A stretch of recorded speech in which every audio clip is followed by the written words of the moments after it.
The Road to New Wilderness, Part 3, by Random Appellation 468.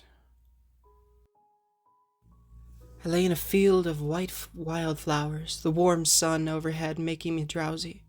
Someone had their arms around me, and I could smell a musky cologne that reminded me of chocolate. His face was a blur, but the stranger held me close, his calloused hands pressing down over my sternum in a way that made heat pool in my core. Soft velvety lips met mine, and a light sensation filled my chest, like I would burst. "Come on," he whispered, his warm breath tickling my ear. "Wake up. Come on, Civvy, wake up." A heavy weight leaned on my chest, and my mouth shot open to drag a long, damp gulp of air down into my lungs. "I got a live one," a male voice echoed over me, and gentle hands cradled my head. "Hey, can you hear me? I need you to open your eyes for me. Open your eyes, Civvy, come on." My eyelids fluttered, and I blinked up at a pair of sky-blue irises, bushy brown eyebrows, and a warm, relieved smile.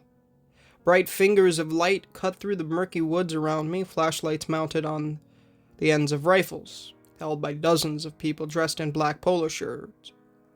A few trucks sat near the fence, and I could hear the crackle of radio chatter. Jumbled piles of old, smelly shoes lay clustered around me, partially covering my stomach and legs. A metallic taste stung in the inside of my mouth. My ears rang with an irritating tone. "It's okay, I've got you." The guy looked to be in his early 20s, with broad shoulders and the start of a stubble beard. He had close-cut hair the color of maple syrup and wore a black polo shirt, over which was strapped a green bandolier full of rifle magazines. The barrel of a rifle poked from behind one shoulder, and I saw the words "New Wilderness Wildlife Reserve" stenciled on the breast pocket of his shirt. Is this a dream? I tried to take another breath, but my head spun, and stars danced before my eyes. More coppery taste flowed over my upper lip, and pain pulsed in my temples. "Jamie, get over here, I'm losing her." A girl appeared behind the boy, her bleach blonde hair in a tight bun, a Kalashnikov slung over her shoulder. She threw herself down beside me and reached down to cut my face with both hands. "Can you hear me?" She stared into my eyes, turning my head with her hands, inspecting me like a ripe watermelon. Blackness nibbled at the edges of my vision, and it took all my effort just to nod. "Blink twice if 2 + 2 = 4. Despite my dizziness, I managed to press my eyelids down twice in a row. "She's not scrambled, but she's going into shock." The girl pressed 2 fingers to my neck, her skin cool and dry compared to my sweaty flesh. "Geez, Chris, did he break her sternum?" "No." Above me, the boy looked down at my face in despair, his expression starting to blur as my eyes watered. "I swear I didn't push that hard, just enough to get her breathing." A loud electro-synth foghorn ripped through the trees from somewhere nearby, and a strange metallic screech, thudding, rumbled closer. "Technos!" One of the other fighters pointed his rifle into the dark tree line, and the night came alive with the crack of gunfire. Everything tilted and the shoes fell away as the boy lifted me from the ground like a sack of potatoes. "We gotta go, Jamie. Help me get her in the truck." Trees crunched, the brush snapped, and pierced white light flooded over the clearing. The blonde girl put her hand over my eyes and ran alongside the boy who carried me. "You stay awake, you hear?" In between the girl's fingers, I barely glimpsed the outline of something huge and angular clambering through the pines, its 8 gray legs skittering over the rough terrain with ease. Small, dark figures of the fighters surrounded it, and like something from a cave painting, they fired up at the colossal shadow with everything they had. "Get the magnet spears! Bring it down!" a deeper male voice bellowed, and long sticks flew through the air at the encircled thing, followed by the resounding clang of metal hitting metal. A truck door creaked open by my head, and several hands pulled me inside a small, hot metal box. Tense faces peered down, and the boy who carried me leaned close, his worried blue eyes boring into mine. "Don't you die on me." But shadows clawed away the light. Pain throbbed in my head, and just before I blacked out, another long, strange foghorn blast echoed like the roar of a prehistoric dinosaur. Darkness. Soft, smooth warmth covered my arms. The electric whining of machines hummed somewhere in the background, along with the distant chirp of crickets and the croaks of frogs. Crisp, acidic chlorine tickled my nose, and a cool breeze whispered past my cheek. My eyelids slid open, and I inhaled. Ow. Breathing hurt, my ribs ached, especially around the front, and it took all my effort just to prop myself up on both elbows. What the? White cotton sheets lay over me, a small twin-size metal bedstead holding me up off the tile floor. A thin blue medical gown hugged my body, and my hair flowed loose around my shoulders in soft brown rivulets. The bed I sat on was surrounded by a little alcove of hanging white sheets, and through the thin curtains, I could just make out a larger room beyond. It smelled of industrial cleaner, the walls lined with white painted tables and cupboards. A few metal trays stood next to some squat gray plastic machines that idled in the corner like waiting cars. Through the closed window just behind my bed, I could hear the muted songs of insects and frogs on the other side of the glass. The lights overhead were dimmed, dark enough that I almost felt bad about saying anything, like I risked waking someone up. Hello? My voice rasped, scratchy and weak, as if I'd swallowed a bucket of nails. Squeak. A swivel chair moved somewhere out of my line of sight, and the quick tock of shoe heels on the cold floor echoed closer. Shadows closed on my white cotton sanctuary, and I shrunk back into the covers, my heart racing. Slender fingers drew aside the curtain, and I jumped, startled despite myself. Well, good morning, kiddo. A woman appeared dressed in a white doctor's coat, with a light blue blouse underneath and tan slacks. Likely in her mid-40s, she was tall and slender, with long golden brown hair pulled back into a functional ponytail. Her face bore many lines of fatigue, but she gave me a friendly, almost maternal smile. Or rather, good evening. You gave us a scare back there. How are you feeling? Confused. Swallowing, I coughed dry as a cotton ball and winced at how it stung. My ribs kinda hurt. How bad, on a scale of 1 to 10? I breathed deep on purpose, pushing my lemons to see just how much it throbbed. I guess, like 4? Maybe 3 if I don't try too hard? The woman ducked behind the curtain to pull out an unseen cabinet and came back around to sit beside me, with a paper cup full of water. It'll probably be that way for a while. Chris said he had to do compressions to get you conscious. Lucky for you, our x-rays didn't find any fractures, and you don't show any signs of brain scrambling. You'll have some nasty bruises, but nothing worse than that. I flicked my eyes down at the hospital gown covering me and fought the fire of humiliation in my cheeks. My clothes? Sorry about them. The woman leaned forward to poke a cautious finger through my hair around the scalp and seemed dissatisfied to find nothing there. But they were growing sprouts from the organic material we found you in, and we figured better safe than sorry. Same with your personal effects, but you're clean, so you don't have to worry about any infections or internal growth. Both relieved and puzzled by her words, I downed the water she'd given me in a few greedy gulps. So, what hospital is this? A rueful chuckle burst from the woman's lips, and she shook her head. I'm afraid it isn't at all, really. This is Fur and Fang Veterinary Clinic, or at least, it used to be. I'm Dr. Alicia O'Brien, the Chief Medical Officer for New Wilderness. I stared, my heart skipping a beat at the memory of that name, New Wilderness. I was still here, still stuck in this nightmarish place with the monsters that had... Wait. Why am I the only one? My friends? Cautiously, I looked around for any sign of Matt or Carla. There were 2 others with me, a boy and a girl around my age. Did you see them? Her kind eyes lost some of their glow, and Dr. O'Brien sighed wearily. Did you happen to come here in a gray Toyota? Oh no, please. Please, no.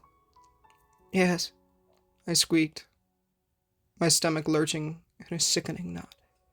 She stared at the floor for a moment, a look of remorse on her tired face.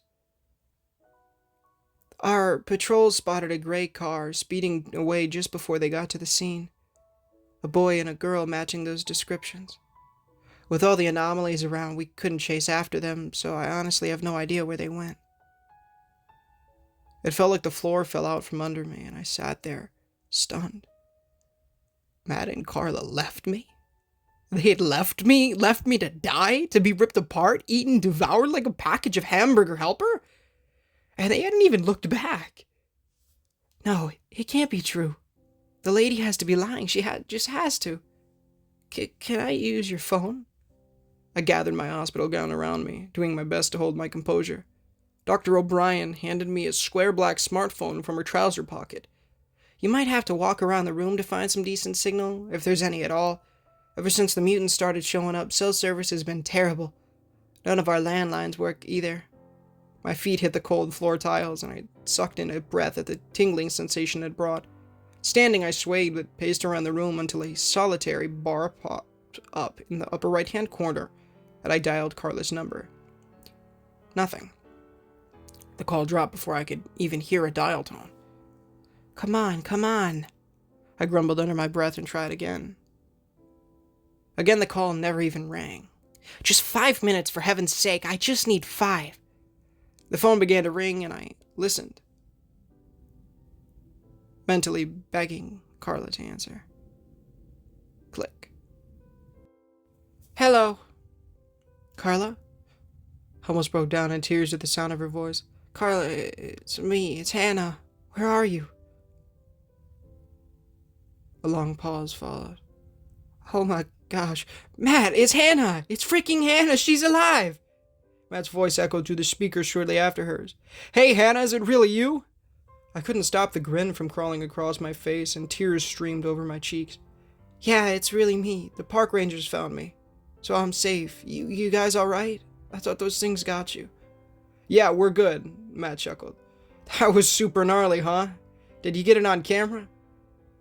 Wow, that's your first question? For some reason, that stuck in my brain more than usual. Matt and Carla had one-track minds about our blog, but this? They hadn't even asked if I was okay. Matt, where are you guys? I demanded with more force to my voice this time, and my smile began to melt. Those creeps attacked and you both just took off? More silence. Through the hushed static, I thought I heard them whispering to each other on the other side, as if arguing over what to say. Carla came back at last with a heavy, reluctant sigh. We're in Cincinnati. What? I almost dropped the phone, my mouth hanging open. What? Carla, you guys left me behind. I'm still here in New Wilderness. You drove 4 hours to Cincinnati without even coming back to look for me? We thought you were dead, she whispered, and it seemed she started to choke up, her voice cracking with partial sobs. Hannah, we didn't mean to, honest, but we had to get out of there, and why didn't you call somebody? My tears returned, but not out of joy. The anger and hurt boiling over after months and months of keeping it bottled up. Those things tried to eat me. How could you just leave and not at least tell the police? We thought about it. Matt tried to sound apologetic, though I could recognize the fake charm he used on the street to talk down angry policemen. But we ran into a bunch of soldiers close to the county line, and they were super mad to find us there. Seriously, Spielberg, we didn't want to get sued for trespass. Are you serious? To hear him try to humorously use my nickname, now after everything, sent me over the edge. You scummy low-life coward! You left me to die all for a freaking video, and you don't even have the decency, the common sense, the balls to go and tell someone where I am? What the actual heck is wrong with you? Hannah, please, we didn't... Carla tried to interject, but I was a volcano, and the eruption wouldn't stop. Shut up, Carla. I snarled through gritted teeth, remembering all the fines, the creepy homeless people chasing us, the irate policemen calling my parents. All for clicks, all for a stupid blog that I never appeared in, because I couldn't lie as well as they could. Forever, shut your stupid mouth. I am so sick and tired of you two doing this to me. I could have died, and you weren't even going to tell anyone, were you?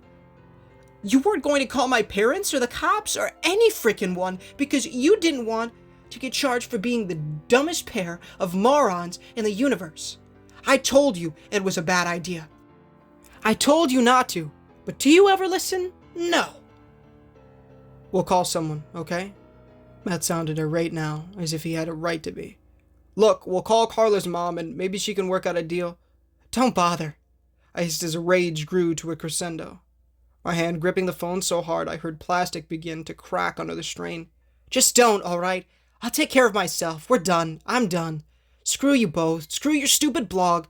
And I swear, if I ever see either of you again, I'll break your worthless nose. I jabbed my thumb into the red end call button and tossed the phone onto a nearby table. My vision tinged crimson, and I hurled my balled fist at the drywall over and over with a high-pitched scream of bitterness. Crunch. At the final blow, the sheetrock crumpled under my knuckles. Pain flared in both my hand and chest, and I slumped to the floor in a puddle of hot tears. Sobbing, I rested my forehead against the wall and berated myself for being so stupid. Mom had always told me they weren't good friends. She'd warned me so many times. Had I listened? No. I'd wanted to prove to her that I was grown up, that I could handle myself, that I knew what I was doing. And what did I have to show for it?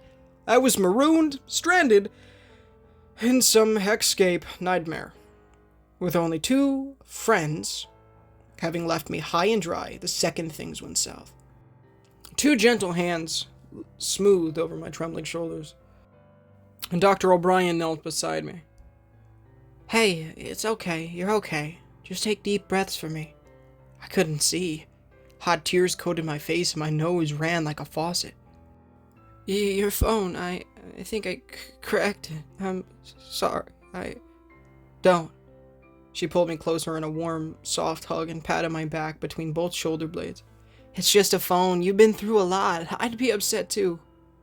She held me until the tears stopped and guided me back to my bed to hand me a box of tissues. My fingers pulsed and I could see the torn skin bleeding, the flesh around them red and swollen. Did I break it? I whispered, embarrassed as the doctor inspected my poor hand. I don't think so. Dr. O'Brien poked at my fingers until I winced in pain.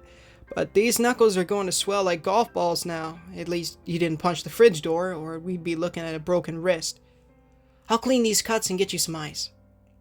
The soft swish of a door opening caught my attention, and from the opposite side of the room, a girl walked into view. Both of her arms were full of folded clothes, and a pair of scuffed tan clothing hiking boots hung by their laces from one elbow. She wore close-fitting khaki pants tucked into a set of combat boots, and a black polo shirt. A leather pistol belt sat atop her hips, adorned with numerous small pouches, and the black grip of a handgun stuck out of a holster on her right side. A long knife in its scabbard hung from the opposite hip, and I recognized the bleached blonde hair from the girl who had helped to rescue me. Our eyes met and she beamed in similar recognition. Hey, you're still kicking. Wow, that hand looks rough. My face almost melted with shame, and Dr. O'Brien threw the girl a stern, raised eyebrow look. Hannah, this is Jamie Lanson. She's one of the rangers who brought you in. On a good day's work.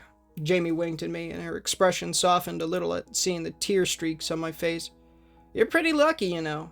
Chris insisted on searching the shoes after his flashlight glinted off your camera.